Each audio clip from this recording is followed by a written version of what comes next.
ফুলের বাগান দেখে মনে হচ্ছে আমি একটা নেদারল্যান্ডের গ্রামে আছি। আসলে এটা নেদারল্যান্ড না, এটা কুয়ালালামপুর। এই জায়গাটা শহরের মাঝখানে হলেও এখানে আসলে মনে হবে আপনি শহরের কোলাহল থেকে অনেক দূরে চলে এসেছেন। চারদিকে সবুজ গাছপালা, ফ্রেশ বাতাস আর শান্ত পরিবেশ। এক কথায় মনটা একদম ফ্রেশ হয়ে যাবে।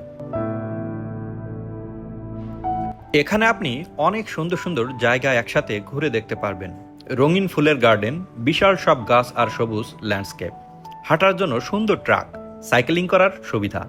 আর সবচেয়ে ভালো লাগার বিষয় হলো এখানে আপনি নিজের মতো করে সময় কাটাতে পারবেন, বন্ধুদের সাথে, পরিবার নিয়ে বা একা। আমি যখন এখানে আসলাম, সত্যি বলছি মনটা একদম শান্ত হয়ে গেল। পাখির শব্দ, হালকা বাতাস আর প্রকৃতির এই সৌন্দর্য সব মিলিয়ে একটা অন্যরকম অনুভূতি।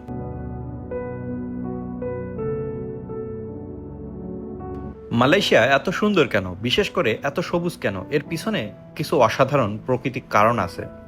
ফার্স্ট হলো ট্রপিক্যাল আবহাওয়া, সেকেন্ড হলো রেইন ফরেস্ট দেশ, তাছাড়াও বায়োডাইভার্সিটির কারণে এই শহরটা এত বেশি সুন্দর।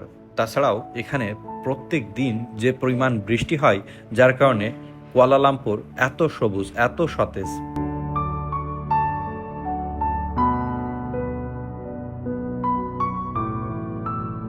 এই শহরে বৃষ্টি বেশি সময় ধরে থাকে না, কিন্তু যতক্ষণ থাকে ততক্ষণ মনটা একদম শান্ত করে দেয়।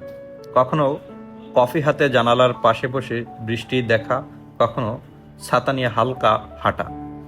এই ছোট ছোট মুহূর্তগুলো কুয়ালালামপুরকে আরও স্পেশাল করে তোলে। সত্যি বলতে কুয়ালালামপুরের বৃষ্টি শুধু আবহাওয়া না, এটা একটা অনুভূতি।